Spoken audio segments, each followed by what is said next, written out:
was quicker than last time. Hi. Sorry, I came in here all in a rush because I was late.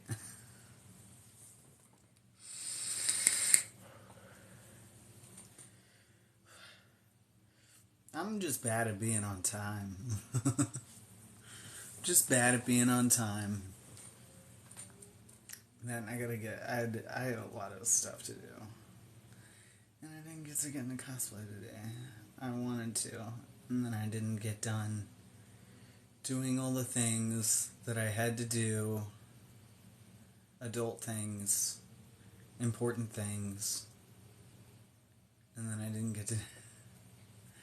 I never worry until... Oh man, that's bad that I can be I'm so habitually late that no one thinks anything of it until I'm 15 minutes over.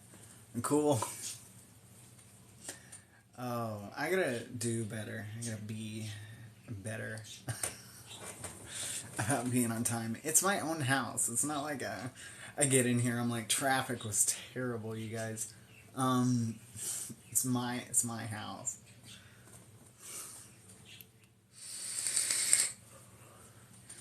Nah, I didn't realize I hadn't really eaten today until like an hour ago, and then I was like, oh no. And I also had a bunch of other householdy things that I was doing. Pawn tries to trip you. That would be the traffic. A lot of foot traffic in these halls.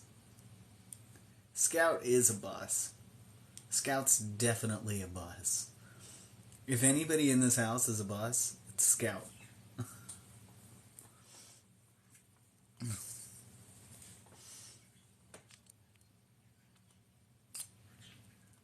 I thought today was Wednesday. Nope, Tuesday. Tomorrow's Wednesday. Tomorrow's Wednesday. You know, I want to start today over. I want to start today over, and I want to redo today, and then I don't want today to end. I don't want it to be tomorrow.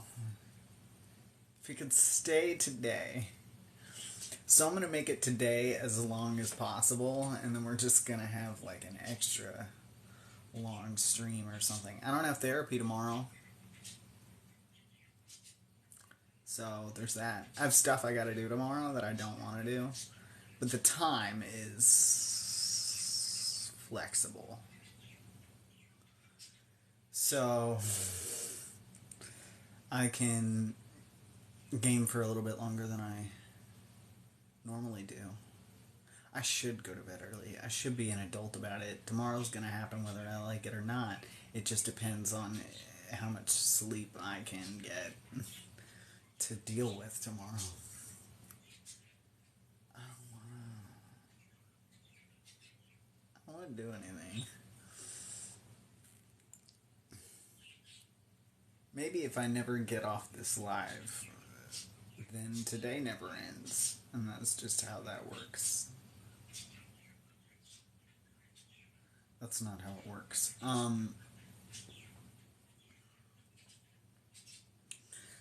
Eternal Toast Day. Yes, I was going to play Death's Door after this, unless you all have a different idea, but I think I can do Death's Door. We'll see. We'll try. We'll see how we're feeling about it. A pretty crow game. Hi, Toby. Everybody say hi to Toby. Thank you. It's my geekend. Aw, damn. I picked the wrong weekend to do this. It wasn't my decision. But I don't want to... Thank you for the cat paws. Thank you.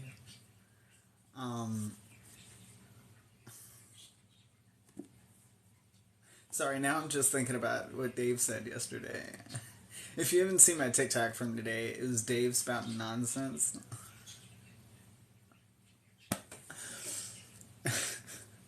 Dave spouting nonsense. Anytime he says nonsense, I'm gonna film him. No.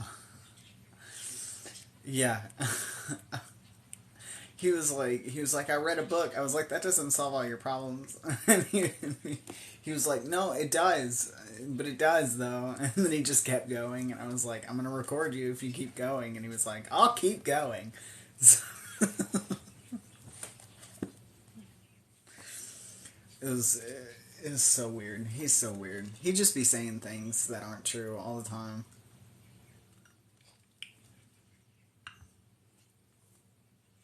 But if I did happen to solve your problems, I'm happy about it.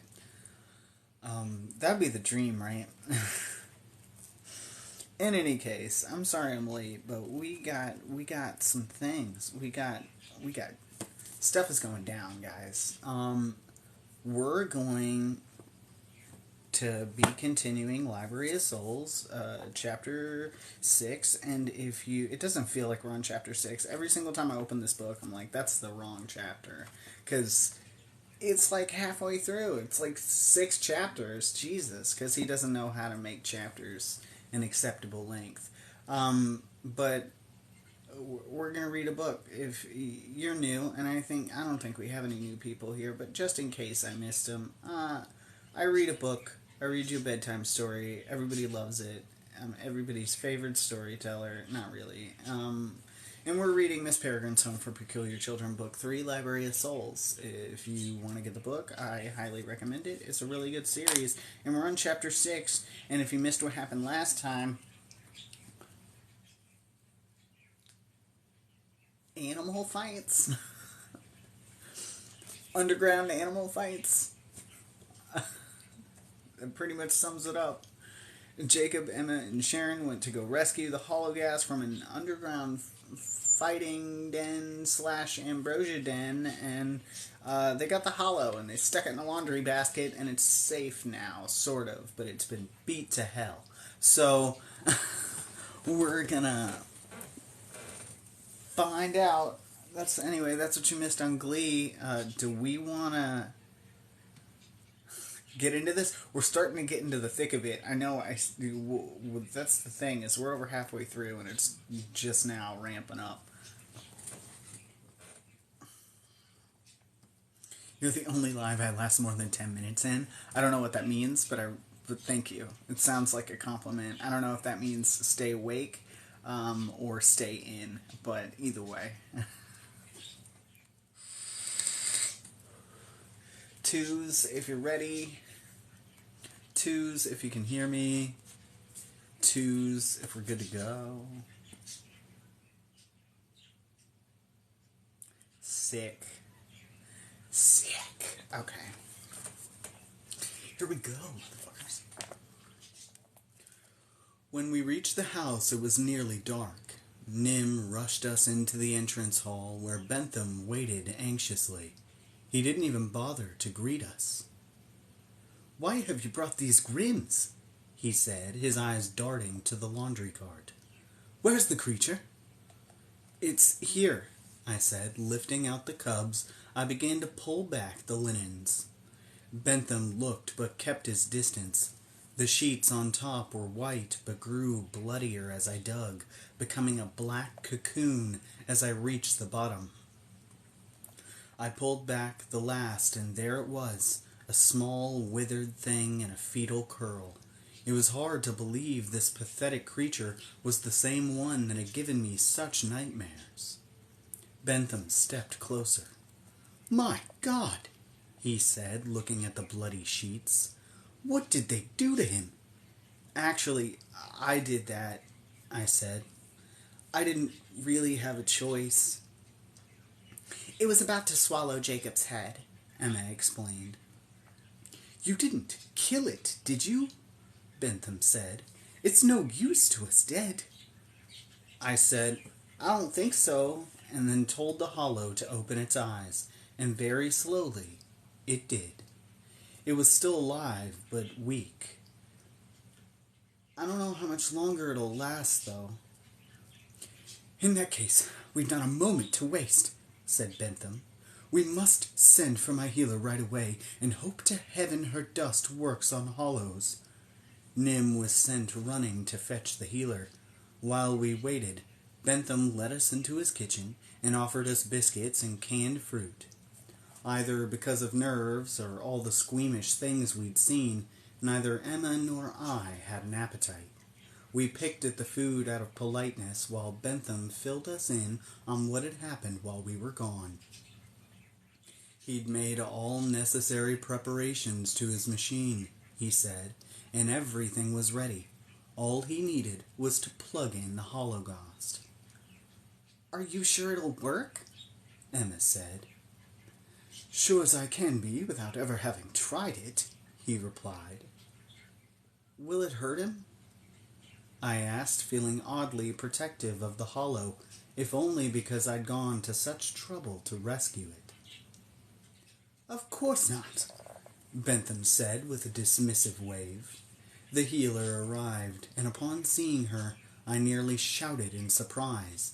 Not because she was so unusual looking, though she was, but because I was absolutely certain I had seen her before, though I couldn't say where or how I'd managed to forget an encounter with someone so strange. Her only visible body parts were her left eye and left hand. The rest was hidden beneath acres of fabric, shawls, scarves, a dress, and a bell-shaped hoop skirt. She seemed to be missing her right hand, and the left was in the grip of a young man with brown skin and wide, bright eyes. He wore a jaunty silk shirt and a wide-brimmed hat, and he was leading the healer as if she were blind or otherwise disabled. "I'm Rinaldo," said the young man in a crisp French accent, "and this is Mother Dust. I speak for her." Mother Dust leaned toward Rinaldo and whispered something in his ear. Rinaldo looked at me and said, "She hopes you're feeling better." That's when I realized where I'd seen her. In my dreams, or what I thought had been dreams, while recovering from my attack. "Yes, much better," I said, unnerved. Here's a picture.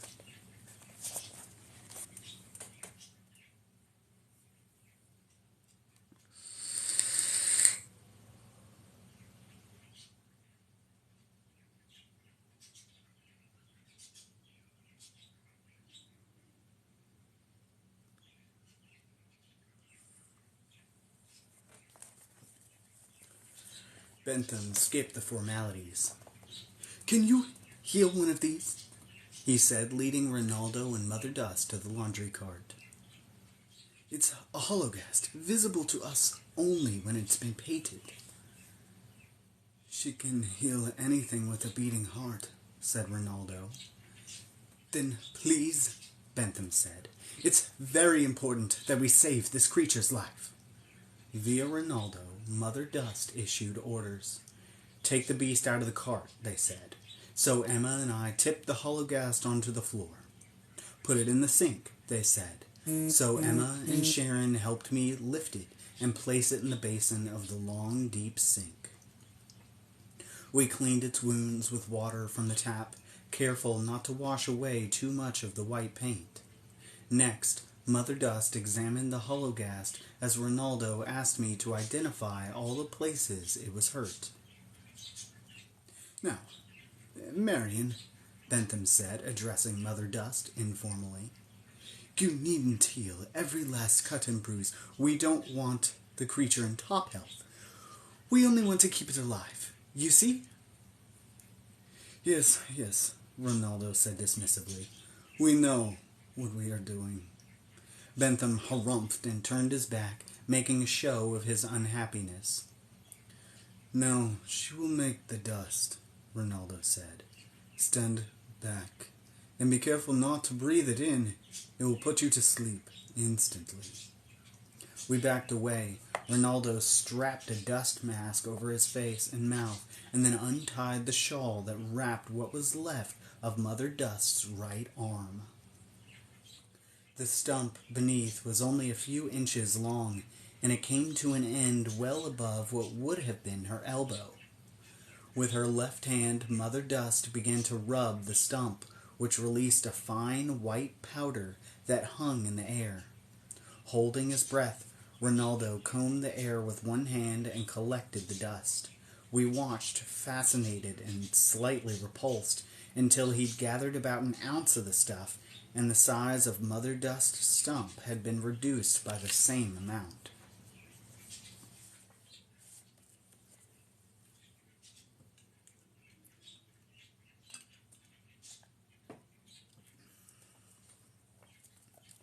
Ronaldo transferred the dust into his mistress's hand. She leaned over the hollow and blew some of it in its face, as I remembered her doing to me. The hollow inhaled and then jerked suddenly. Everyone but Mother Dust leapt back. "Stay down. Stay still," I said, but I needn't have. It was an automatic reaction to the powder, Ronaldo explained, the body downshifting into lower gear. As Mother Dust sprinkled more into the gash on the hollow's neck, Ronaldo told us that the powder could heal wounds and induce sleep, depending on how much was used. As he spoke, a white foam developed around the hollow's wound and began to glow. Mother Dust, Ronaldo said, was her, and of inherently limited quality. She wore herself away a little every time she healed someone. "I hope this doesn't sound like a rude question," Emma said, "but why do you do it if it hurts you?" Mother Dust stopped work on the hollow for a moment, turned so that her good eye could see Emma, and spoke as loudly as we'd ever heard her, in the mushy garble of someone who had no tongue. Ronaldo translated. "I do it," he said, "because this is how I was chosen to serve." "Then, thank you," Emma said humbly. Mother Dust nodded and turned back to her task. The hollow's recovery would not be instantaneous. It was deeply sedated and would wake only after the direst of its wounds had healed, a process that would likely take all night.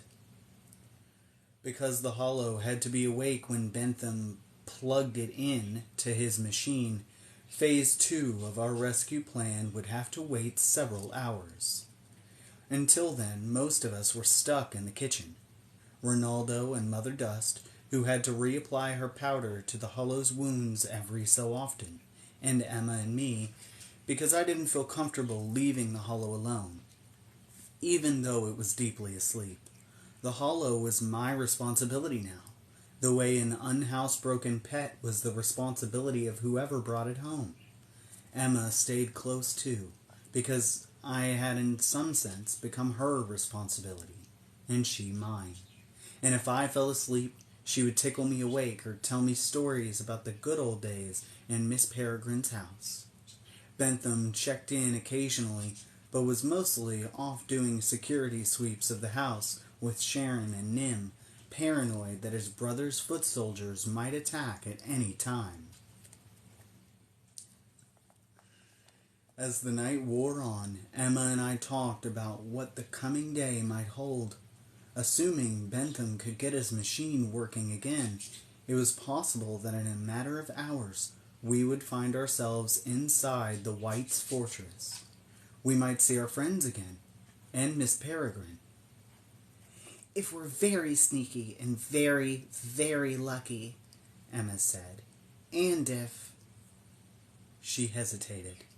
We were sitting side by side on a long wooden bench against a wall, and now she shifted so that I couldn't see her face. "What?" I said. She looked back at me, her face pained. "If they're still alive." "They are." "No, I'm tired of pretending. By now the Whites could have harvested their souls for ambrosia, or realized the Emberons are useless and decided to torture them instead, or milk their souls, or make an example of someone for trying to escape. Stop it, I said. It hasn't been that long. By the time we get there, it'll have been 48 hours at least. And a lot of awful things can happen in 48 hours. We don't have to imagine every single one of them. You sound like Horace with all these worst-case scenarios. There's no use tormenting ourselves until we know for sure what's happened. Yes, there is, she insisted. There's a perfectly good reason to torment ourselves. If we considered all the worst possibilities and one turns out to be true, we won't be completely unprepared for it. Says my brain every time I think about anything.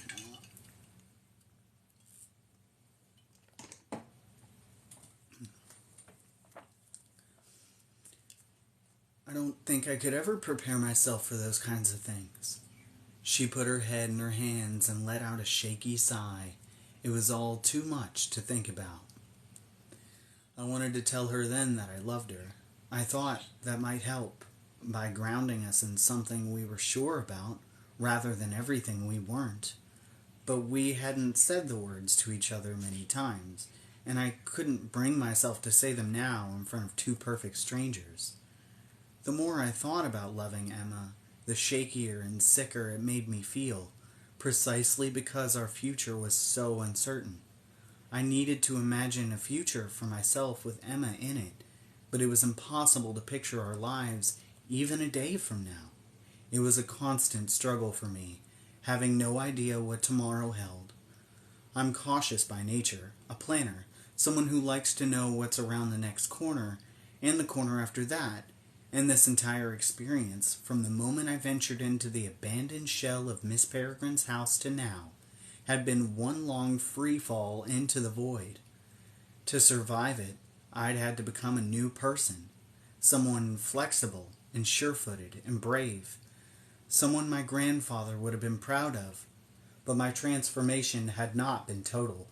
This new Jacob was grafted onto the old one, and I still had moments, plenty of them, of abject terror and wishing I'd never heard of any damned Miss Peregrine, and needing very badly for the world to stop spinning so I could just hang on to something for a few minutes. I wondered, with a sinking ache, which Jacob loved Emma. Was it the new one, who was ready for anything, or the old one, who just needed something to hang on to? I decided that I didn't want to think about it right now, a distinct old Jacob way of handling things, and focused instead on the distraction nearest at hand, the hollow, and what would happen when it woke. I would have to give him up, it seemed. I wish I could take him with us, I said.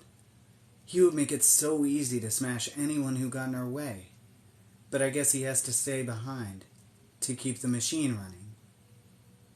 So it's a him now, she said, raising an eyebrow.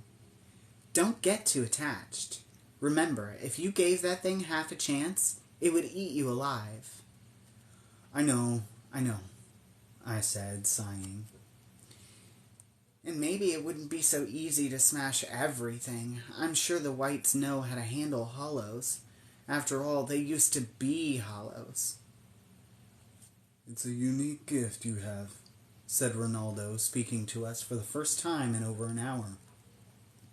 He had taken a break from monitoring the hollow's wound to rummage through Bentham's cabinets for food, and now he and Mother Dust were seated at a small table, sharing a block of blue-veined cheese. It's a strange gift, though, I said. I'd been thinking about how strange it was for a while, but hadn't quite been able to articulate it until now. In an ideal world, there wouldn't be any hollows, and if there weren't any hollows, my special sight would have nothing to see, and no one would understand the weird language I can speak. You wouldn't even know I had a peculiar ability. Then it's a good thing you're here now, Emma said. Yeah, but doesn't it seem almost too random? I could have been born any time. My grandfather, too.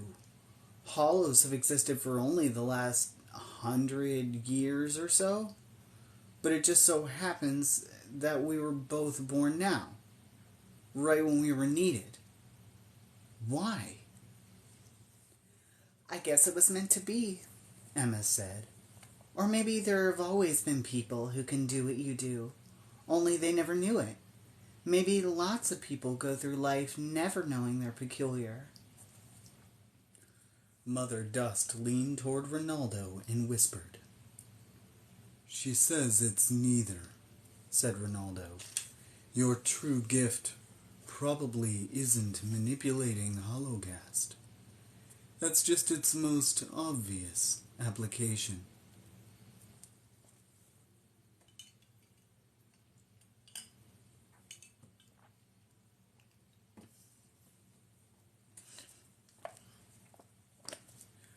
What do you mean?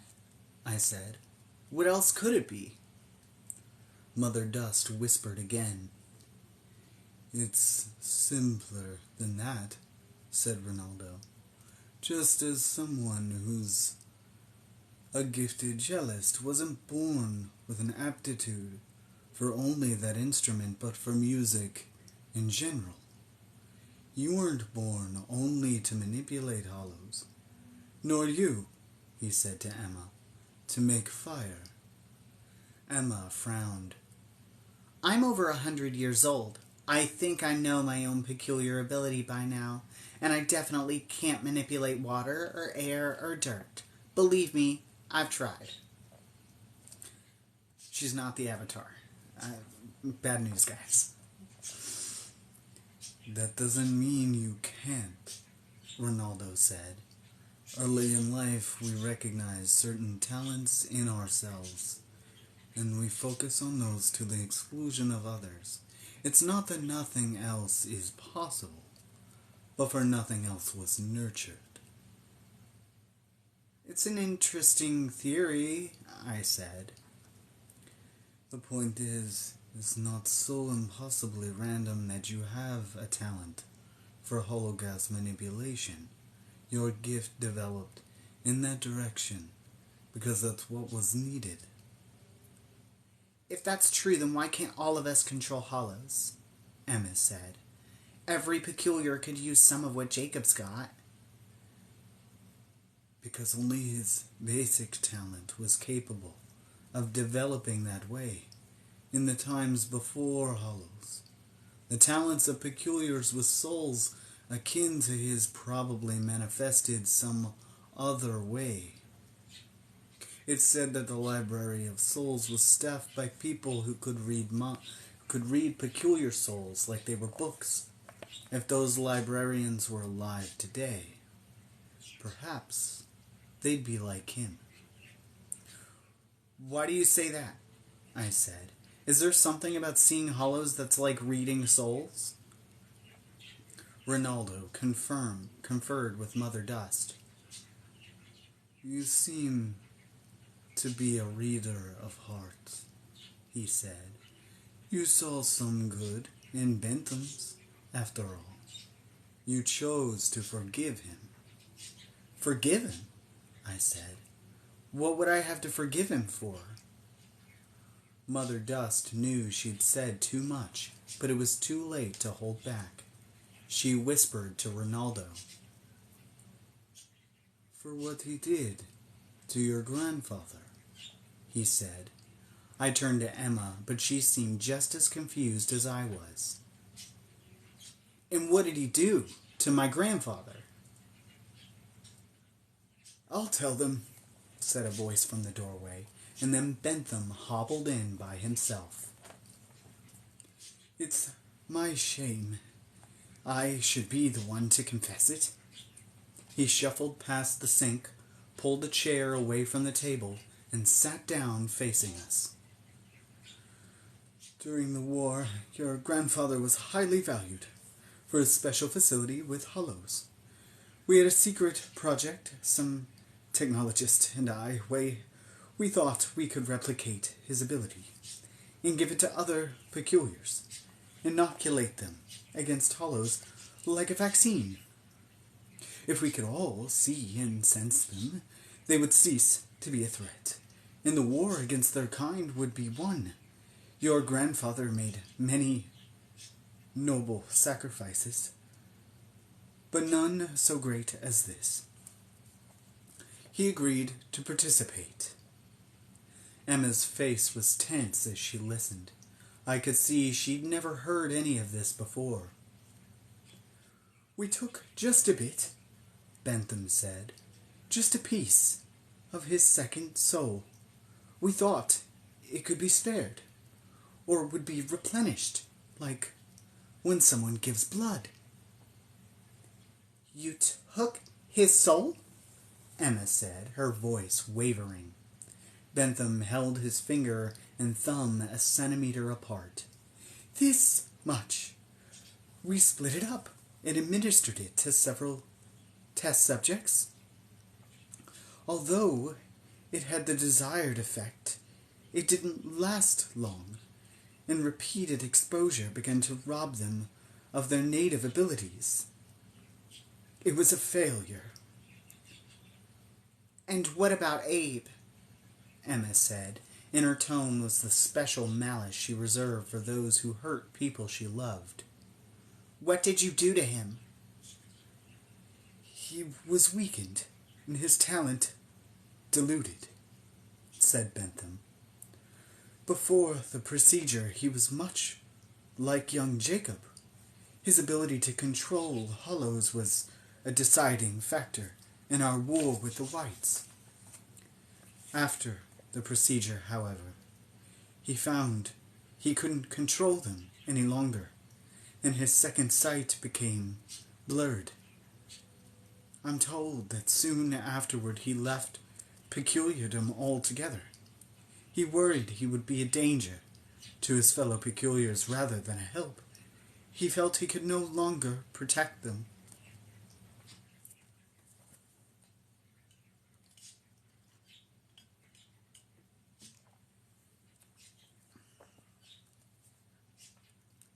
I looked at Emma. She was staring at the floor, her face unreadable.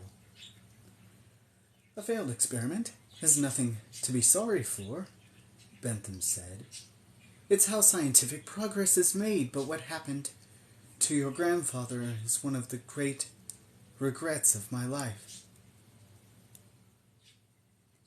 That's why he left, Emma said, her face tilting upward. It's why he went to America. She turned to me. She didn't look angry, but wore an expression of dawning relief. He was ashamed. He said so in a letter once, and I never understood why. That he felt ashamed and unpeculiar.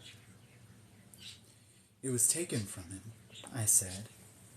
Now I had an answer to another question. How a hologast could have bested my grandfather in his own backyard. He wasn't senile, or even particularly frail, but his defenses against hollows were mostly gone, and had been for a long time.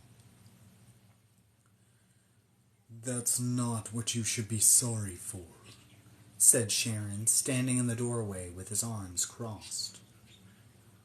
One man wasn't going to win that war.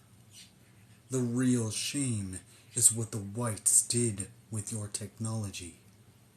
You created the precursor to ambrosia. I've tried to repay my debt, Bentham said. Didn't I help you? And you? He looked at Sharon and then Mother Dust. Like Sharon, it seemed she, too, had been an Ambro addict. For years, I've wanted to apologize, he said, turning to me. To make it up to your grandfather. That's why I've been looking for him all this time. I hoped he would come back to see me, and I might figure out a way to restore his talent. Emma laughed bitterly. After what you did to him, you thought he'd come back for more? I didn't consider it likely, but I hoped. Fortunately, redemption comes in many forms. In this case, in the guise of a grandson. I'm not here to redeem you, I said. Nevertheless, I am your servant. If I can do anything, it is yours for the asking. Just help us get our friends back, and your sister. Gladly, he said, seeming relieved I hadn't demanded more, or stood up and screamed in his face. I still might have. My head was spinning, and I hadn't quite sorted out how to react. Now, he said, as for how to proceed from here, can we have a moment? Emma said. Just Jacob and me? We exited into the hall to talk in private, out of sight of the hollow, but only just. Let's make a list of all the terrible things this man is responsible for, Emma said. Okay, I said. 1, he created hollows, without meaning to, though. But he did, and he created ambrosia, and he took away Abe's power, or most of it. Without meaning to, I nearly said again, but Bentham's intentions were beside the point. I knew what she was getting at. After all these revelations, I wasn't so confident about putting our fates and those of our friends in Bentham's hands, or his plans. He may have been well-meaning, but he had a dismal track record. Can we trust him? Emma said. Do we have a choice? That wasn't my question. I thought for a moment. I think we can, I said. I just hope he's used up all of his bad luck.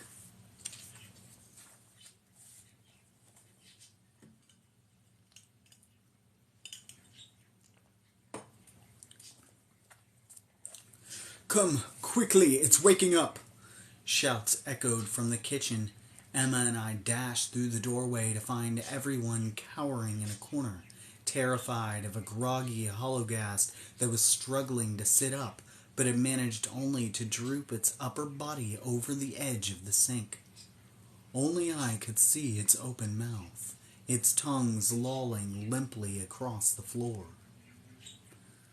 Close your mouth, I said in hollow. Making a sound like it was slurping spaghetti, it sucked them back into its jaws. Sit up. The hollow couldn't quite do it, so I took it by the shoulders and guided it into a seated position.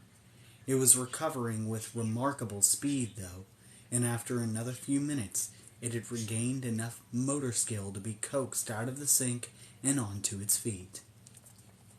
It no longer limped. All that was left of the gash in its neck was a faint white line, not unlike the ones fast disappearing from my own face.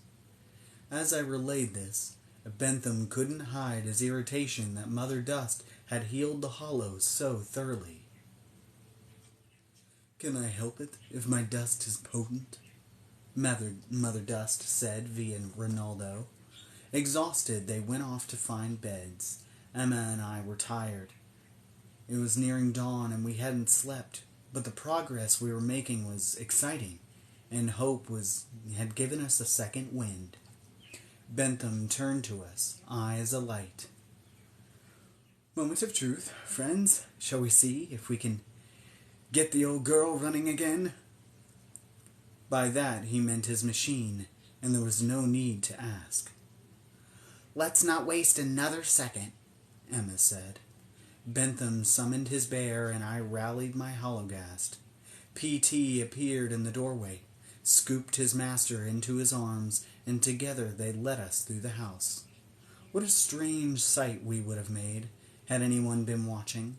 A dapper gentleman cradled in the arms of a bear, Sharon in his billowing black cloak, Emma stifling yawns with a hand that kept smoking, and plain old me muttering at my white-daubed Hologhast, who even in perfect health shuffled as he walked, as if his bones didn't quite fit his body. Through the halls and down the stairs we went, into the bowels of the house. Rooms crowded with clanking machinery, each smaller than the last, until finally we came to a door that the bear couldn't fit through. We stopped. P.T. set his master down. "Here it is," Bentham said, beaming like a proud father. "The heart of my Panlupticon." Bentham opened the door. P.T. waited outside while the rest of us followed him in. The small room was dominated by a fearsome machine made of iron and steel. Its guts stretched from wall to wall, a baffling array of flywheels and pistons and valves glistening with oil. It looked like a machine capable of making unholy noise, but for now it sat cold and silent. A greasy man stood between two giant gears, tightening something with a wrench. "This is my assistant, Kim," said Bentham. I recognized him. He was the man who chased us out of the Siberia room. "I'm Jacob," I said. "We surprised you in the snow yesterday." "What were you doing out there?" Emma asked him. "Freezing half to death," the man said bitterly, and he went on wrenching. "Kim's been helping me search for a way into my brother's Panlupticon," said Bentham. "If such a door exists in the Siberia room, it's likely at the bottom of a deep crevasse. I'm certain Kim will be grateful if your hologas succeeds in bringing some of our other rooms online, where there are sure to be doors in more accessible places." Kim grunted, his face skeptical as he looked us up and down. I wondered how many years he'd spent battling frostbite and combing the crevices. Here you go. Here's a picture. Crevasses. Jesus Christ.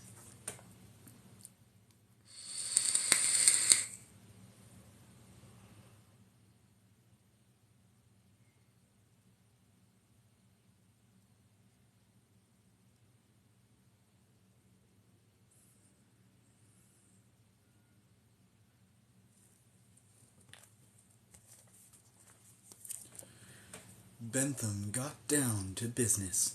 He issued clipped orders to his assistant, who twisted a few dials and pulled a long lever. The gears of the machine gave a hiss and sputter, then turned a degree. "Bring in the creature," Bentham said in a low voice. The hollow had been waiting outside, and I called him in. He shuffled through the doorway and let out a low, gravelly growl, as if he knew something unpleasant was about to happen to him. The assistant dropped his wrench, but quickly retrieved it. "Here is the battery chamber," Bentham said, drawing our attention to a large box in the corner. "You must guide the creature inside, where he'll be restrained." The chamber resembled a windowless phone booth made of cast iron. A nest of tubes sprouted from its top and connected to pipes that ran along the ceiling. Bentham grasped the heavy door's handle and pulled it open with a grating rasp. I peered inside. The walls were smooth gray metal, perforated with small holes, like the interior of an oven. Along the back hung a collection of thick leather straps. "Will it hurt him?" I asked. I surprised myself with the question, and Bentham, too. "Does that matter?" he replied. "I'd rather it didn't if we have a choice."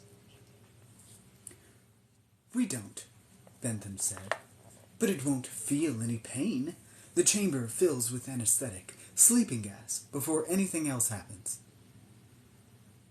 "And then what?" I said. He smiled and patted my arm. "It's very technical.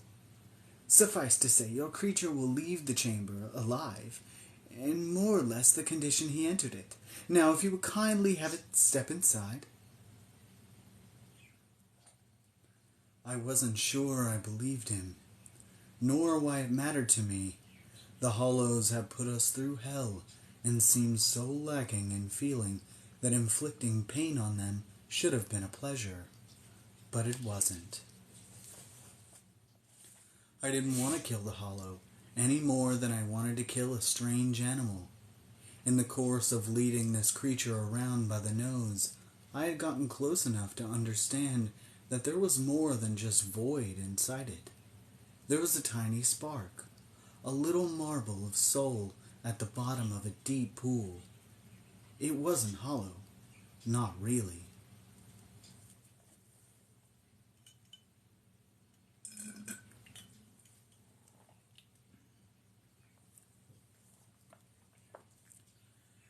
"Come," I said to it, and the hollow, which had been lurking shyly in the corner, stepped around Bentham to stand before the booth. Inside, I felt it waver. It was healed now, and strong, and if my hold on it faltered for even a moment, I knew what it might do. But I was stronger, and a battle of wills between us would have been no contest. It wavered, I think, because I had. "I'm sorry," I said to it. The hollow didn't move. Sorry was input it didn't know what to do with. I just needed to say it. "Inside," I said again, and this time the hollow complied and stepped into the chamber. Since no one else would touch it, from that point Bentham told me what to do. Per his instructions, I pushed the hollow against the back wall and crossed the leather straps over its legs, arms, and chest, buckling them tight. They were clearly designed to restrain a human being, which raised questions to which I didn't want the answers right now. All that mattered was moving forward with the plan. I stepped out, feeling stifled and panicky from the few moments I'd spent inside. "Close the door," Bentham said. When I hesitated, the assistant moved to do it, but I blocked his way. "It's my hollow," I said. "I'll do it." I planted my feet and grabbed the handle, and then, though I tried not to, looked into the hollow's face. Its great black eyes were wide and frightened, all out of proportion with its body, small and shriveled like a cluster of figs. It was still and would always be a disgusting creature, but it looked so pathetic that I felt unaccountably terrible, like I was about to put to sleep a dog who didn't understand why it was being punished. "All hologas need to die," I told myself. I knew I was right, but it didn't make me feel any better. I pulled on the door, and it screamed shut. Bentham's assistant hooked a giant padlock through its handles, then went back to the machine's controls and began twiddling dials. "You did the right thing," Emma whispered in my ear. Gears began to turn, pistons to pump, the machine itself to thrum with a rhythm that shook the entire room. Bentham clapped his hands and grinned, happy as a school kid. Then from inside the chamber came a scream, the likes of which I'd never heard. "You said it wouldn't hurt him," I shouted at Bentham. He turned to shout at his assistant. "The gas! You forgot the anesthesia!" The assistant scrambled to pull another lever. There was a loud hiss of compressed air. A wisp of white smoke curled from a crack in the chamber door. The hollow screams gradually faded. "There," said Bentham. "Now it feels nothing." I wished for a moment that Bentham was in that chamber instead of my hollow. Other pieces of the machine came alive. There was the sound of liquid sloshing through the pipes above our heads. Several small valves near the ceiling rang like bells. Black fluid began dripping down through the machine's guts. It wasn't oil, but something even darker and more pungent. The fluid that the hollow gas produced almost constantly, that wept from its eyes and dripped from its teeth. Its blood. I'd seen enough and walked out of the room, feeling sick to my stomach. Emma followed me. "Are you okay?" I couldn't expect her to understand my reaction. I hardly understood it myself. "I'll be fine," I said. "This is the right thing."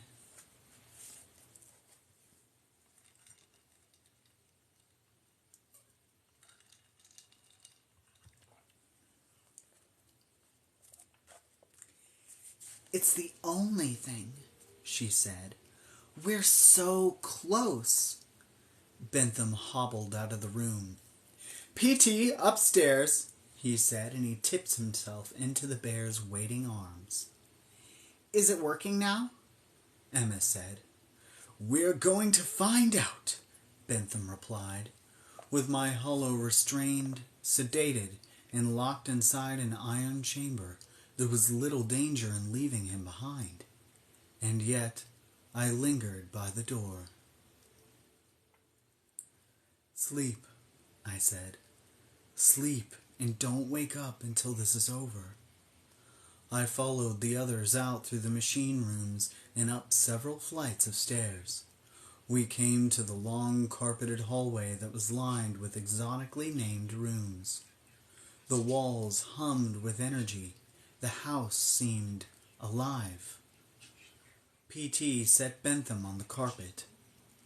"Moment of truth," he said. He marched to the nearest door and flung it open. A humid breeze blew into the hall. I stepped forward to look inside. What I saw gave me goosebumps. Like the Siberia room, it was portal to another time and place. The room's simple furniture, bed, wardrobe, side table, was caked with sand. The rear wall was missing. Beyond it was a curving, palm-fringed beach. "I give you Rarotonga, 1752, Bentham declared proudly. "Hello, Sammy. Long time." Squatting in the near distance was a small man cleaning a fish. He regarded us with mild surprise, then raised the fish and waved to us with it. "Long time," he agreed. "This is good, then," Emma said to Bentham. "This is what you wanted." "What I wanted, what I've been dreaming of." Bentham laughed as he hurried off to throw open another door. Inside was a yawning, tree-filled canyon, a narrow bridge suspended across it. "British Columbia, 1929, he crowed. He pirouetted down the hall to open a third door. By now we were chasing him, inside which I could see hulking stone pillars, the dusty ruins of an ancient city. "Palmyra," he shouted, slapping his hand against the wall. "Huzzah! The damn thing works!" And here's some vote passes. Here's some pictures.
Bentham could hardly contain himself.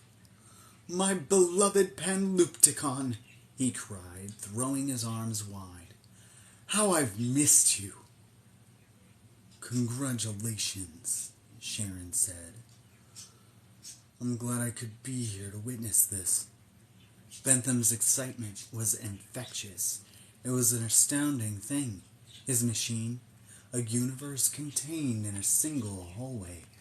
Looking down it, I could see hints of other worlds peeking out. Wind moaning behind one door, grains of sand blowing into the hall from beneath another. At any other time, under any other circumstances, I would have run and thrown them open. But right now, there was only one door I cared about opening. Which of these leads inside the White's fortress? I asked. Yes, to business, Bentham said, reining himself in. My apologies if I got a bit carried away. I've put my life into this machine, and it's good to see it up and running again. He leaned against a wall, suddenly zapped of energy. Getting you into the fortress should be simple enough proposition. Behind these doors are at least a half-dozen crossover points. The question is, what will you do once you get there? That depends, Emma said. What are we going to find when we get there? It's been a long time since I was inside, Bentham said, so my knowledge is dated. My brother's Panlupticon doesn't look like mine. It is arranged vertically in a high tower. The prisoners are kept elsewhere. They'll be in separate cells under heavy guard. The guards will be our biggest problem, I said.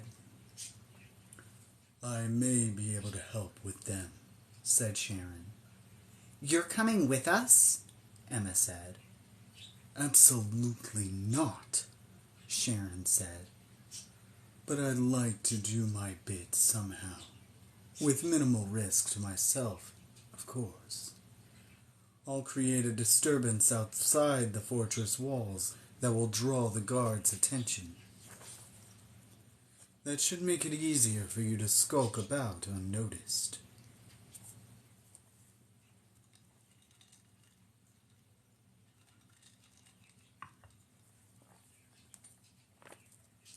What kind of disturbance? I asked. The White's least favorite kind. A civil one. I'll get those layabouts on Smoking Street to catapult nasty, flaming things at the walls until we've got the whole guard force after us. And why would they help you? Emma said. Because there's lots more where this came from. He reached into his cloak and pulled out the vial of ambro he'd snatched from Emma. Promise them enough of it, and they'll do just about anything. Put it away, sir, Bentham snapped. You know I don't allow that in my house. Sharon apologized and stuffed the vial back into his cloak. Bentham consulted his pocket watch. Now, it's just after 4:30 in the morning. Sharon, I imagine your disturbers of the peace are asleep. Could you have them riled and ready by 6? Absolutely, Sharon said. And see to it. Happy to be of service. And with a swoosh of his cloak, Sharon turned and hurried away down the hall. That gives you an hour and a half to prepare, Bentham said, though it wasn't immediately clear what preparations could be made. Anything I have is at your disposal. Think, Emma said. What would be useful in a raid? Do you have any guns? I asked. Bentham shook his head. PT here is all the protection I need. Explosives? Emma said. I'm afraid not. I don't suppose you have like an Armageddon chicken, I said, only half kidding. A stuffed one among my displays. I imagined throwing a stuffed chicken at a gun-toting white and wasn't sure whether to laugh or cry. Perhaps I'm confused, Bentham said. Why would you need guns and explosives when you can control hollows? There are many inside the fortress. Tame them and the battle is won. It's not that easy, I said, weary of explaining. It takes a long time to take control of even one. My grandfather could have done it, I wanted to say, before you broke him. Well, that's your business, Bentham said, sensing he'd stepped on my toes. However you accomplish it, the Embrons must be your priority. Bring them back first, as many as you can, starting with my sister. They're the most wanted, the biggest prize, and they're in the worst danger. I agree with that, Emma said. Embrons first, then our friends. And then what? I said. Once they notice we're stealing back our peculiars, they're going to come after us. Where do we go from here? It was like robbing a bank. Getting the money was only half the job. Then you had to get away with the money. Go anywhere you like, Bentham said, gesturing down the length of the hall. Pick any door, any loop. You have 87 potential escape routes in this hallway alone. He's right, Emma said. How would they ever find us? I'm sure they'll find a way, I said. This will only slow them down. Bentham held up a finger to stop me. Which is why I'll lay a trap for them and make it look as if we've hidden ourselves in the Siberia room. PT has a large extended family there, and they'll be waiting just inside the door, good and hungry. And if the bears can't finish them off? Emma said. Then I suppose we'll have to, said Bentham. And Bob's your uncle, Emma said, a Britishism that would have been incomprehensible if not for her sarcastic tone of voice. Translation, your nonchalant attitude strikes me as insane. Bentham spoke as if the whole thing were no more complicated than a trip to the grocery store. Storm in, rescue everyone, hide, finish off the bad guys, and Bob's your uncle, which was, of course, insane.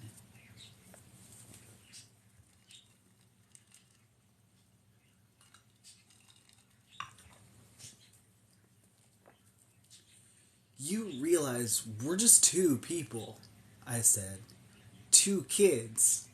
Yes, exactly, Bentham said, nodding sagely. That's to your advantage. If the whites are expecting resistance of any kind, it's an army at their gates, not a couple of children in their midst. His optimism was beginning to wear me down. Maybe, I thought, we did have a chance. Hello there. We turned to see Nim running down the hall toward us, panting for breath. Bird for Mr. Jacob, he called. Messenger bird for Mr. Jacob just winged in, waiting downstairs. Upon reaching us, he doubled over and launched into a coughing fit. How could I have a message? I said. Who even knows I'm here? We'd better find out, said Bentham. Nim, lead the way. Nim fell over in a heap. Oh, Lord, said Bentham. Who are getting you a calisthenics trainer, Nim? PT, give the poor man a lift. The messenger was waiting in a foyer downstairs. It was a large green parrot. It had flown into the house through an open window several minutes before and began squawking my name, at which point Nim had caught it and put it in a cage. It was still squawking my name. Jacob! Jacob! Its voice sounded like a rusty hinge. He won't talk to anyone but you, Nim explained, hurrying me toward the cage. Here he is, you silly bird. Give him the message.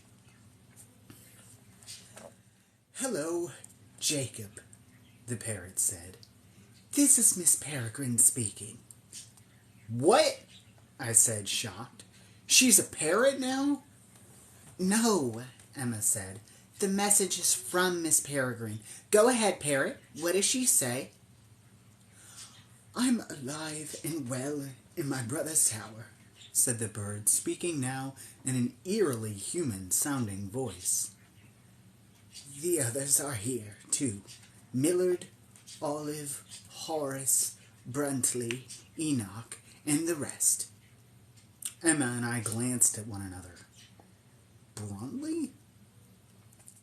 Like a living answering machine, the bird went on.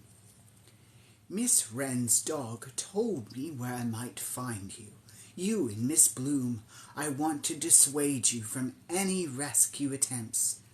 We are in no danger here, and there's no need to risk your life with silly stunts. Instead, my brother has made this offer. Give yourself up to his guards at the Smoking Street Bridge, and you won't be harmed. I urge you to comply. This is our only option.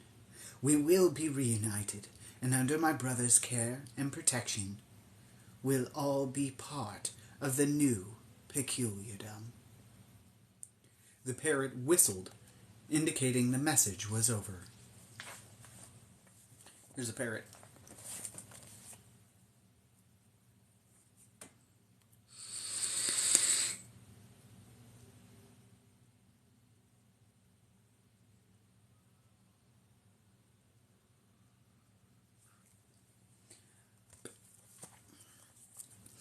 Emma was shaking her head.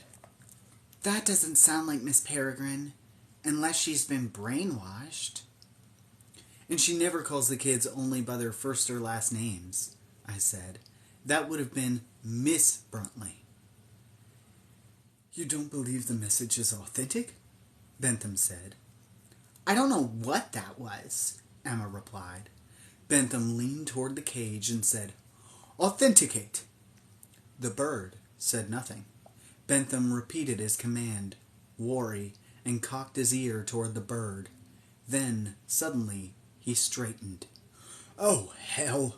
And then I heard it too. Ticking. Bomb! Emma screamed. P.T. knocked the cage into a corner, swept us into a protective embrace, and turned his back to the bird. There was a blinding flash and a deafening bang, but I felt no pain. The bear had taken the brunt of the blast, other than a pressure wave that popped my ears and blew off Bentham's hat, followed by a searing but mercifully brief sensation of heat. We'd been spared. It was raining paint flakes and parrot feathers as we stumbled out of the room. We were all unscathed but the bear, who sank onto all fours and showed us his back with a trembling whimper. It was seared black and stripped of fur. And when Bentham saw it, he cried out in anger and hugged the animal by its neck. Nim ran off to wake Mother Dust. Do you know what this means? Emma said. She was shaking, eyes wide. I'm sure I looked the same. Surviving a bomb attack will do that to a person.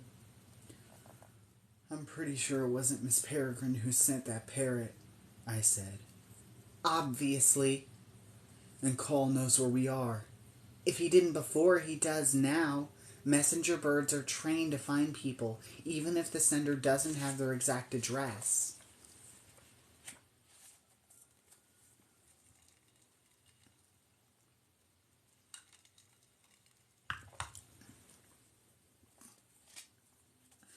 Birds aren't real.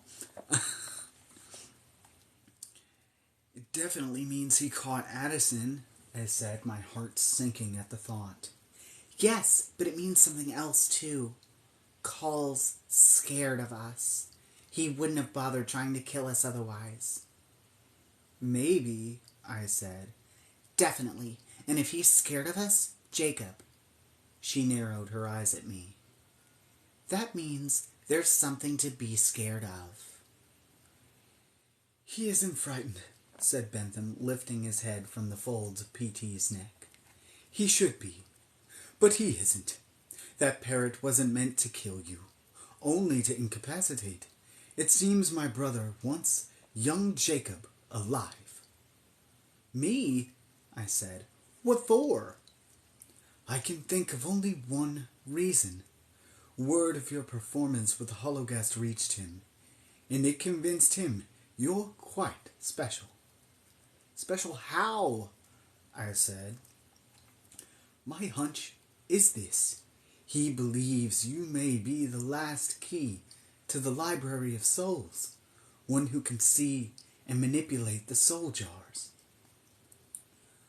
Like Mother Dust said, whispered Emma. That's crazy, I said. Could it be true? All that matters is that he believes it, said Bentham. But it changes nothing. You'll execute the rescue as planned, and then we'll get you, your friends, and our Embers as far from my brother and his mad schemes as possible. But we must hurry.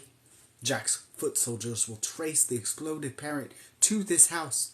They'll be coming for you shortly, and you must be gone before they arrive. He consulted his pocket watch. Speaking of which, it's nearly 6 o'clock.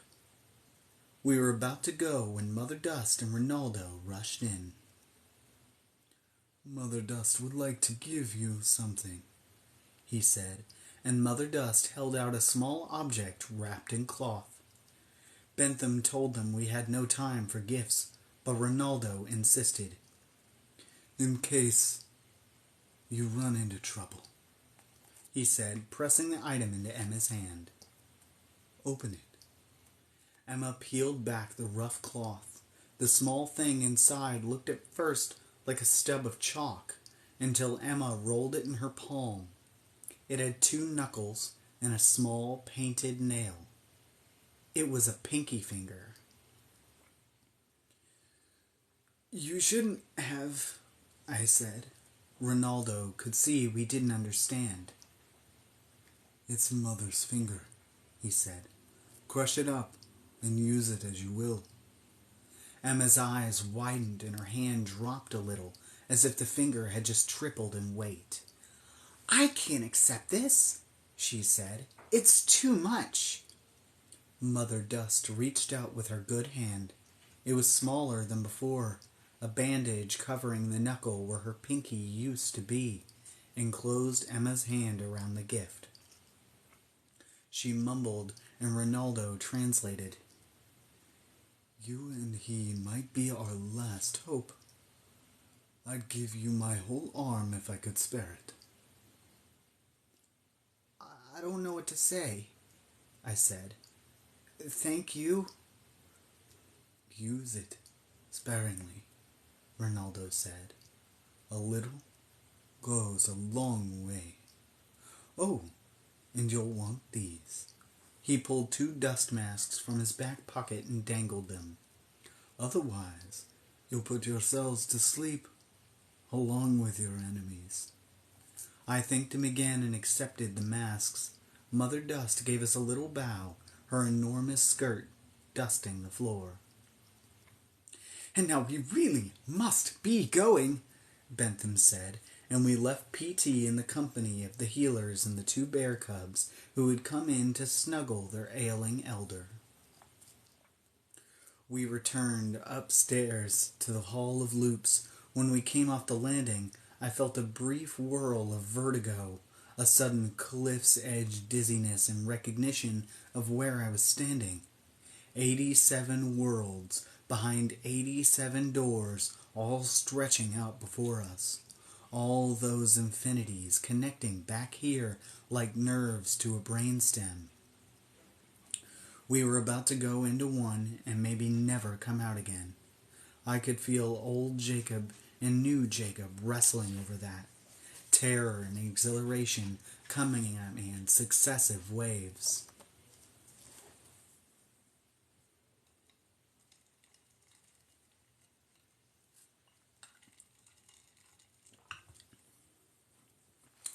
Yeah, like hair, maybe? Does her hair work? I don't know. You can grow hair back. Anyway, whatever. Bentham was talking, walking quickly with his cane, telling us which door to use and where to find the door inside that door that would cross over to Call's side of the loop, and how to get out again into the Panloopticon machine inside Call's stronghold. It was all very complicated, but Bentham promised that the route was short and marked with signs. To make doubly sure we didn't get lost, he'd send along his assistant to guide us. The assistant was summoned from tending the machine's gears and stood grim and silent while we said goodbye. Bentham shook our hands. "Goodbye, good luck, and thank you," he said. "Don't thank us yet," Emma replied. The assistant opened one of the doors and waited beside it.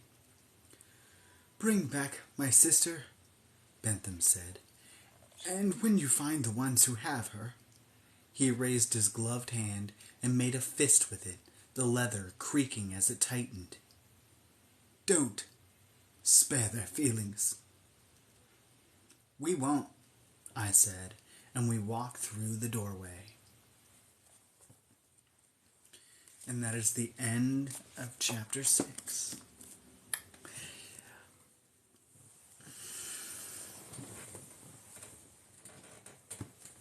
I know, because she's all bandaged up, so you don't know how much she's lost, right? But I'm like, maybe you could just cut off your hair, and your hair could...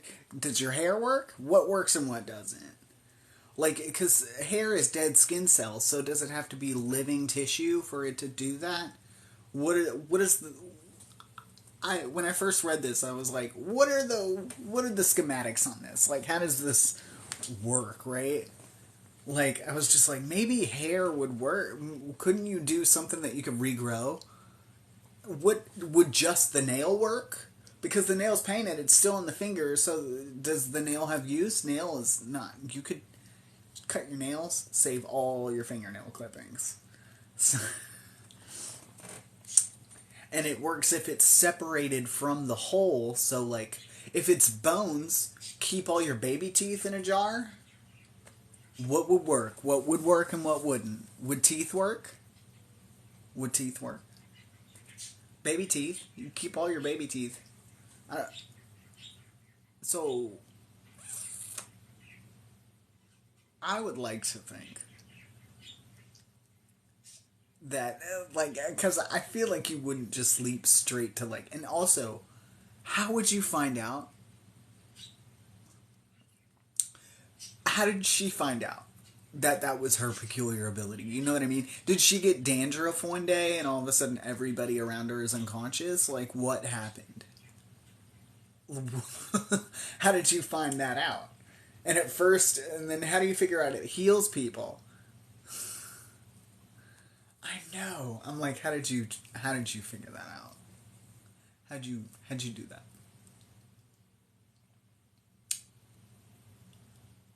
I don't know. There's a lot of, like, working parts of it that I don't understand, that I would like more information on. And also, so you know if you separate a body part from the whole, it works.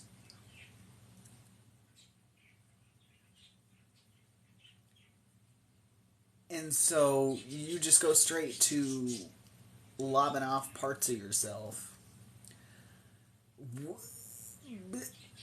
And I get that, like, okay, so, like, in all reality, right? I get that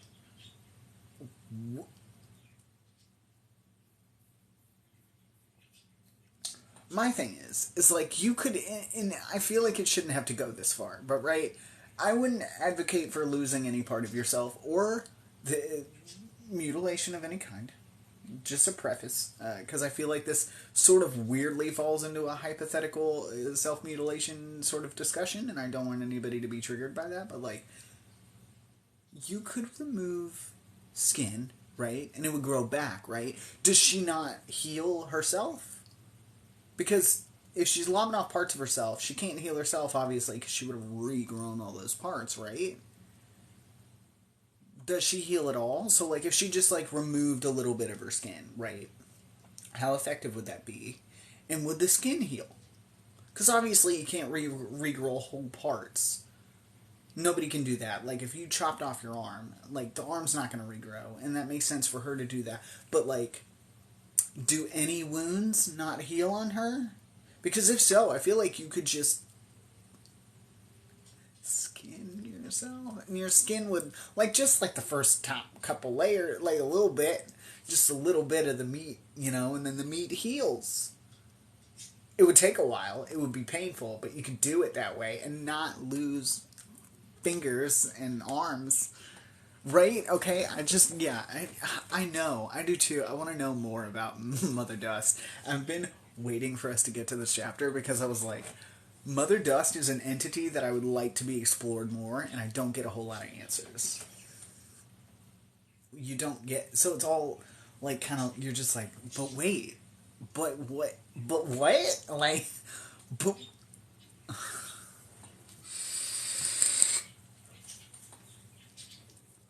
I want to know how it works. I want to know how it works. Does hair not work?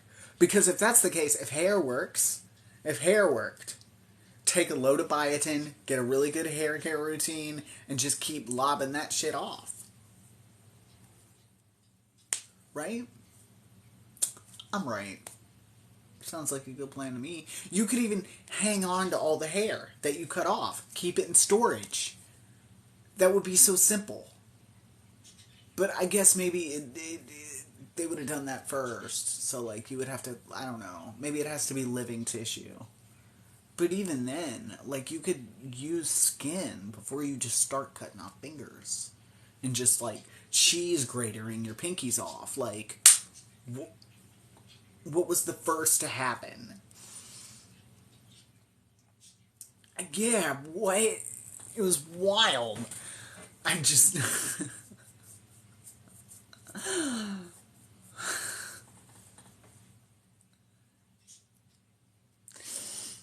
It's an inhalant, not ingested. Yeah, so like I feel like you could just cheese grater some of the parts of your arm off, and then instead of just cutting off a whole pinky, you can still inhale it. Maybe, hear me out.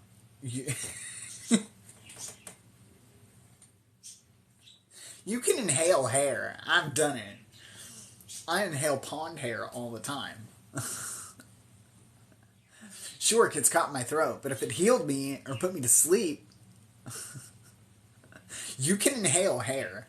Deku did it.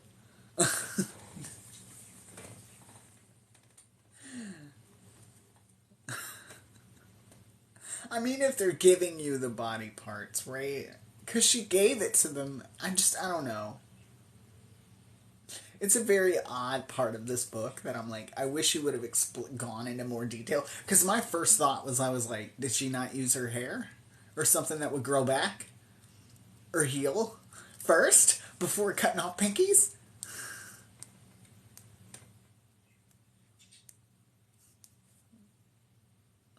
Anyway. I do wish there were more answers on Mother Dust, specifically. I just want answers. I just want to know. I just want to talk. I just want to talk to her. I just want to talk to Ransom Riggs and see what's up. Be like, look, hey, there's this new thing. I don't know if you've called it. You've heard of it. It's called therapy, and maybe it's when you read a book with a stranger for. But for real though, I'm like, what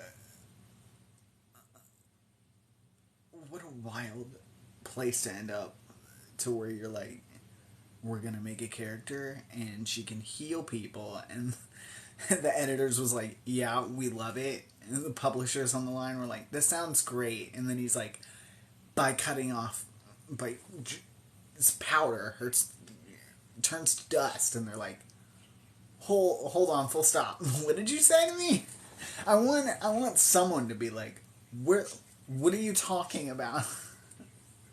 Did you have to make it that? What a wild discussion.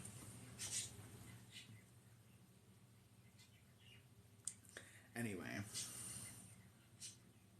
Also, I was low key. Also, I wanted to get to Mother Dust, but I also was like very iffy on this chapter because I knew I was gonna have to make a parrot squawking noise, and I didn't know how well I could imitate a parrot. They gave up on him when they saw his chapter breaks. For true, he does not know how to make a normal chapter length to save his life.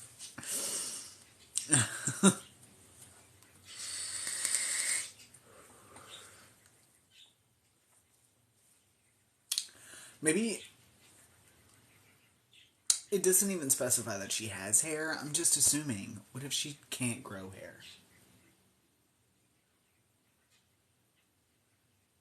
What if she can't grow hair?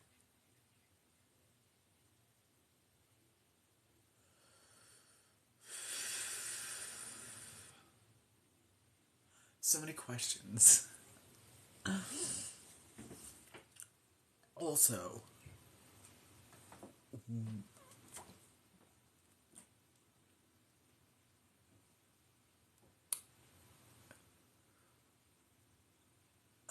and this may be like a weird anatomical discussion, and I understand that.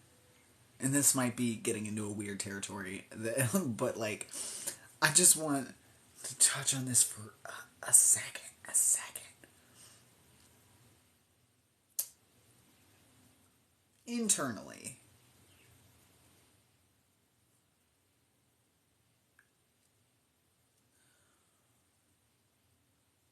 from a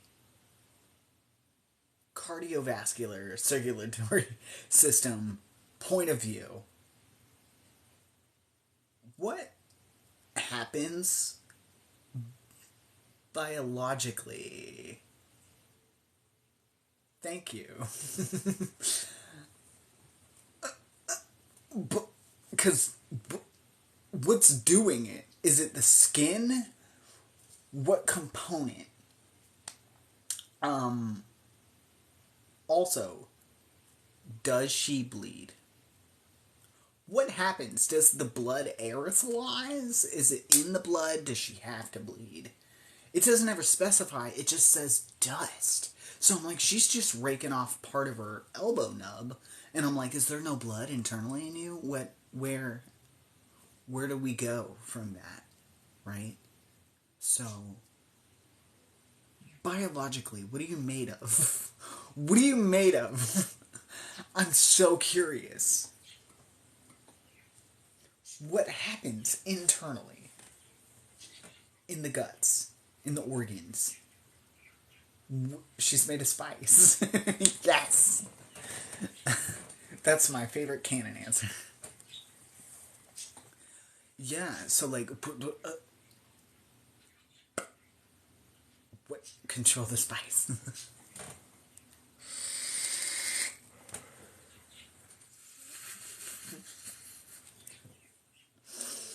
I still think it's an equivalent exchange experience. Oh my god, this is so wild. I have so many questions. Oh my god.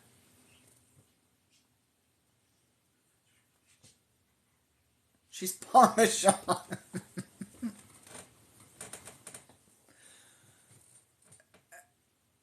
That's that.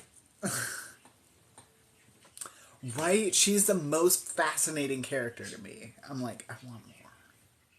Give me more.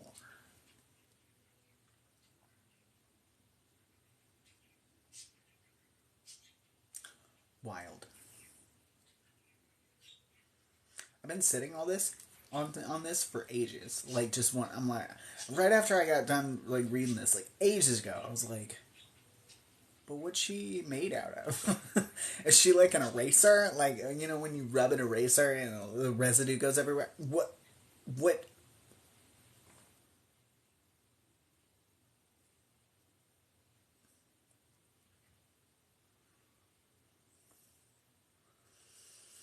Her blood is crushed red pepper flakes.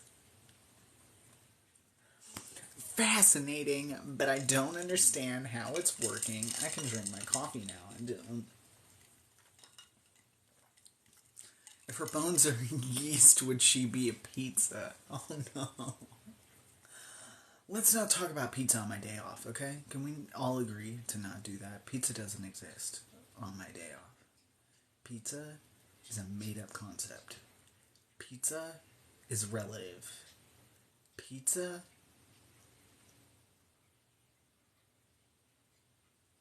Pizza.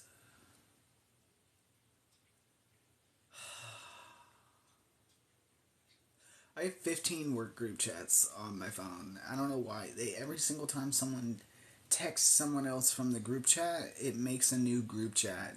And I don't know what's going on. I hate it.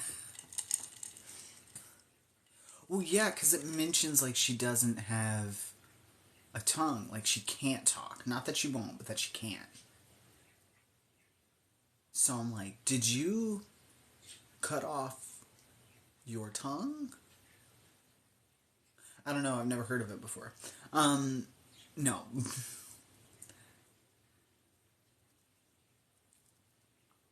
Chicken parm. Man, chicken parm sounds good. Quit talking about food. It made me hungry. I only had potato soup today.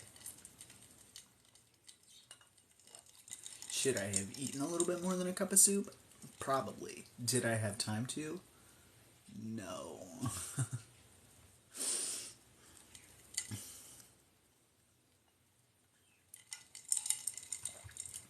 That's good coffee. That's a good one. Yeah, it could be either one, kind of, because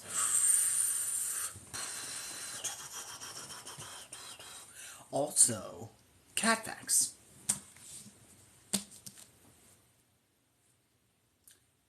Cat facts.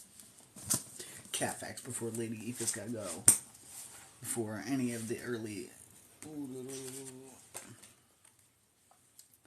Okay.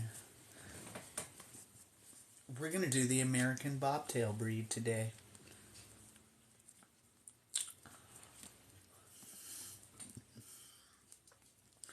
The American Bobtail cat is big, friendly, and strong.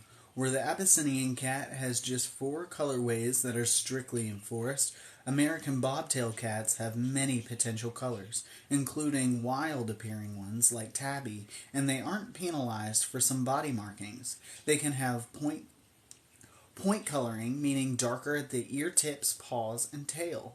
This variation extends to their coat length, too. American bobtail cats may have long, shaggy coats or medium-length coats and are separated into different show categories by the Cat Fanciers Association based on coat length. Despite the name, the American bobtail can also have different lengths and shapes of tail. If the Abyssinian cat is a lithe gymnast, the American bobtail cat might throw a shot put in track and field. These athletic cats are clever and friendly. Some have speculated that the breed is related to a bobcat based on how it looks. But several naturally occurring cat breeds have similar bobtails that have come from a handful of different genetic mutations. So American bobtails probably have no more wild DNA than any other domestic cat. They take longer to mature than some other breeds, which makes sense because of how much their musculature needs to fill out after they're fully grown. There's little kitty. Little kitty. Yay!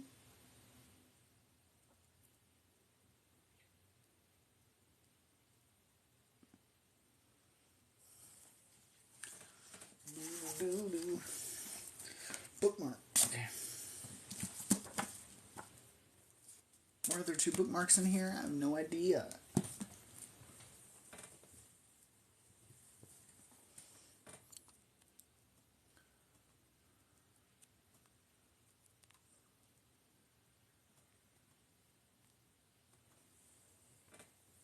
Sorry, I was like, I lost track of what we were talking about.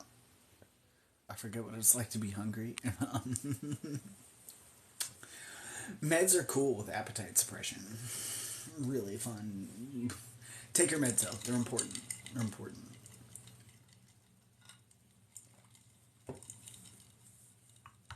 Ooh. What is on my... Oh no. What is that? Dust? Dust. Okay, sorry.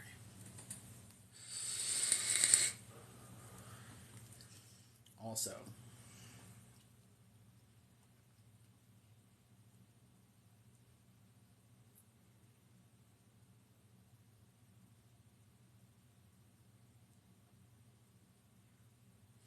Sorry, I was debating on whether or not I should get off here early and make a sandwich and like cram that in my mouth hole really quick and then stream, or if I should. Madame Dust secretly lives in your house. I'm pretty sure it's just dust. I'm pretty sure it's just dusty in here. It's too dusty. That depends on what she's made out of. Oh my god, I'm so confused. I want to know. It depends on, well, because the thing is that dust is a collection of things. So it would really depend on what stimulant that is. Because you react to whatever is in the dust, not dust itself. So it depends on what triggers the allergy, right? That's an interesting question. Or someone with like asthma that's triggered by like, ooh. Can she cure maladies as well as injuries? Like if you were sick, like if you, okay, like instead of like you have the flu, right? Would she be able to cure illnesses? Or just, because then who's to say she couldn't cure your allergies?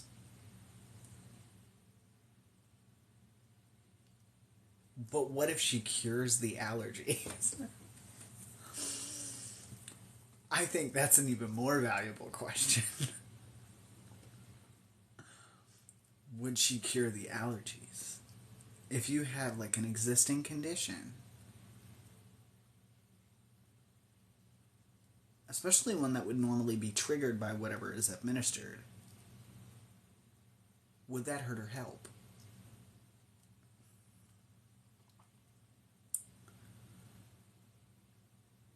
Like if I'm like, is Mother Dust the cure for cancer? No. It's too easy, right?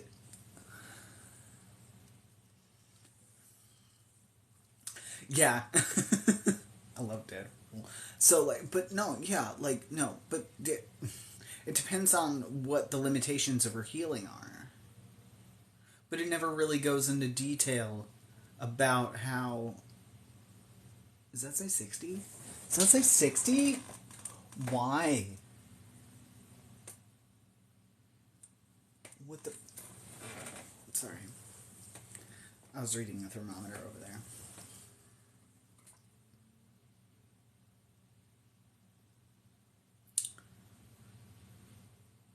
I can't see my thermometer. I put my snake terrarium in here, and I think the humidity is drastically low, and I'm not sure why. But I can't see it because it's kind of dark over there. Because there's a ring light right in front of my fucking face.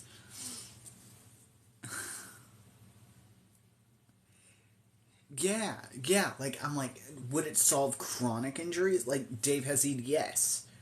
Would that cure it?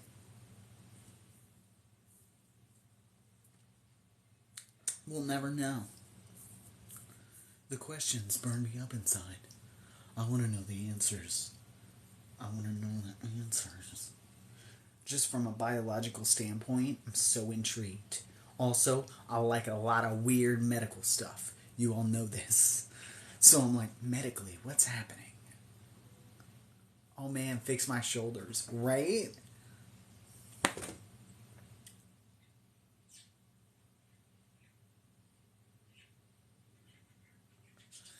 And part of me is like, it would be too convenient if it was like an illness.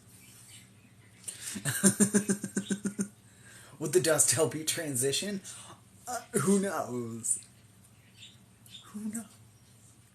I don't know if that would fix, like, because then we're getting into a whole other territory of, can she cure mental problems? What are the limitations on this dust, this magic dust?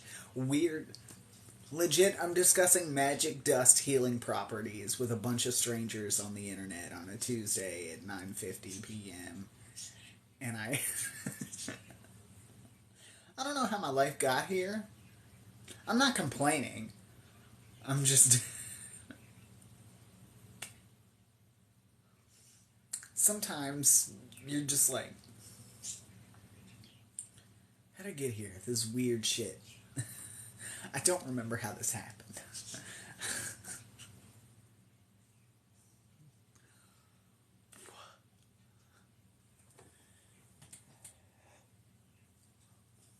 Oh my god. That's just weird. God, I'm kidding. This is just a standard Tuesday at this point. Kind of for sure, yeah. Oh my god. Every Tuesday is weird as shit. And you know what? I wouldn't have it any other way. I like my weird Tuesdays. I pretend to be normal the other days of the week, and this is the one day that I get to act like a complete hooligan. I save all my energy for Tuesdays. I store it all up like a little squirrel, hoarding on my food, and then I wait until Tuesday. And then I go absolutely batshit bonkers for the whole day. Oh, bye, CNBC. I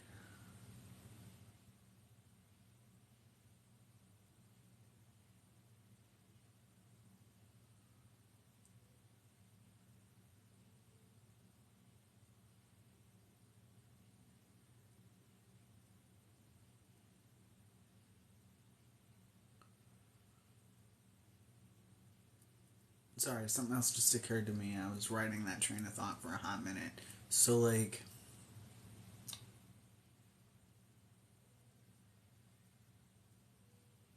would.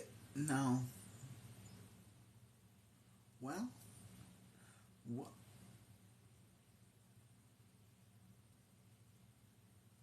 That is what I do. That's genuinely the plan.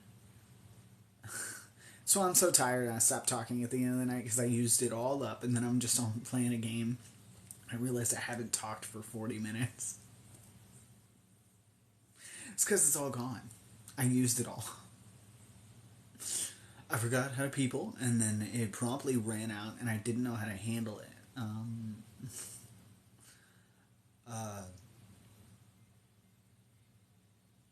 I forgot what I was going to say. No, I had the thought. I had it bookmarked, and then it just fled into the void. What was I going to...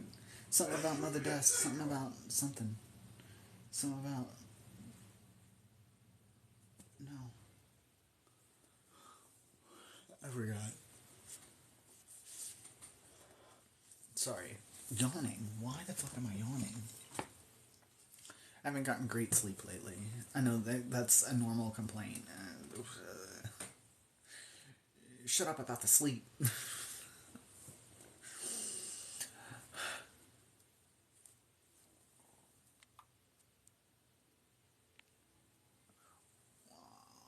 forgot. I know you're at work. So you're not going to be over here? Oh no. When do you get off work, Dad?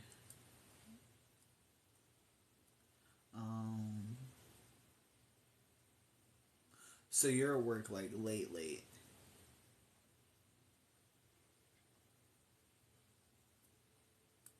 I should have. I would if I didn't have 15 fucking chats from Domino's open. Why are there 15 different text threads with like 20 people in them all at once? Everything, everywhere, all at once.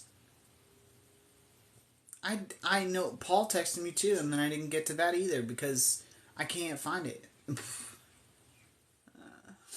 My text messages look whack as hell because I don't have anybody's number saved except for the people I care about. So then it's just text messages with no name with like 15 people in them. And there's like 4 that have just been created in the past 3 days. So then anybody who does text me, who actually has my phone number and texts me, it gets buried under Domino's. I can't. I'm required to be a part of them. They are so terrible. And I'm like, why do you have to make a new one every single time? Because the thing is that it didn't used to be this way. It used to be one text message thread, and then everybody used that for the whatever, and then anytime someone would like leave or whatever, they would be like, then they would make a new text thread for like the person, they eliminated the person that had left, or like a new person got hired, so they made a new one with the person that was hired. But now it's just anytime any manager has anything to put in this driver group chat, they're like, new group chat, and then it's just, people have been floating that in the group chat, which then adds more group chats. They're like, we should do this on a different platform. Boom, new text message from sent out to 23 separate people, new thread, and then I don't get any of my text messages. Nobody texts me because I won't know. I'll never know. I don't know what to do about it. I can't just be like, hey, don't put me in those because I'm legally required to be. Well, not legally, but you know, it's a condition of the job that is just like there. And then like the other day, like they're like, if you're gonna be late, you have to text the group chat to blah blah blah, and then you have to call the store and tell someone in the store. Cool, except for the fact that like the chat is mainly for if it's a fail safe, right? Because if you call the store and you get some bimbo who doesn't know what they're doing, or something like Joe, uh, who answers the phone and just doesn't remember to tell management that you called out or whatever. So then you text group chat, so then at least you have plausible deniability of like, oh, you didn't call in. It's like, well, I did call in. I also put it in the group chat. So there's like a failsafe for you, right? Well, that's all swell and dandy, but the manager for Sundays is not in the driver group chat that they made the last time they made a driver group chat. So then a coworker of mine texted out, and then they didn't see it. So then the manager is like coming to me and is like, where's Jasmine? And I was like, not here. What do you mean? Late. She said in the text.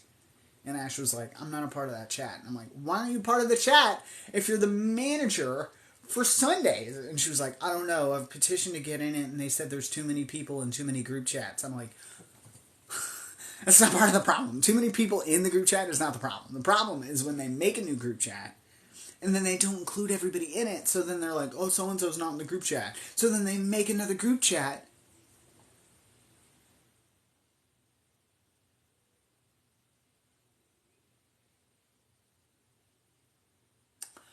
I wish I could show you the absolute asinine looking messages app on my phone, because it's just like Duffy 21739840946789110 and 23 others, and then it's like under that is the same thing, and under that is the same thing, and they put the schedules in the group chats. So now I can't even find my schedule. I just guess when I go in. I just guess. I'm like, oh, well, I normally show up at 5, so I guess I'm showing up at 5. Like, I don't even know. I don't even check, dude. I just show the fuck up. And if anybody's like, you're late, I'm like, oh, well, I couldn't see the schedule.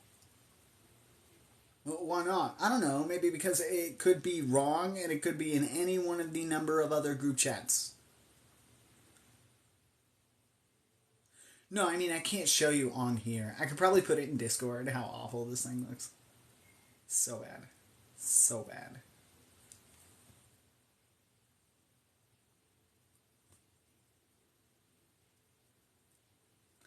So then if anybody, and the thing is that someone is always in the group chat, unless it's just between the hours when like, the shop isn't open, right?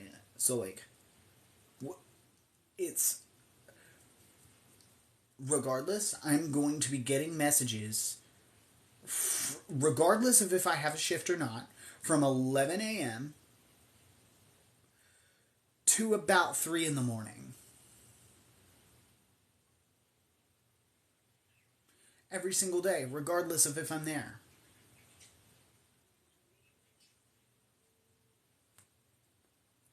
It's insane.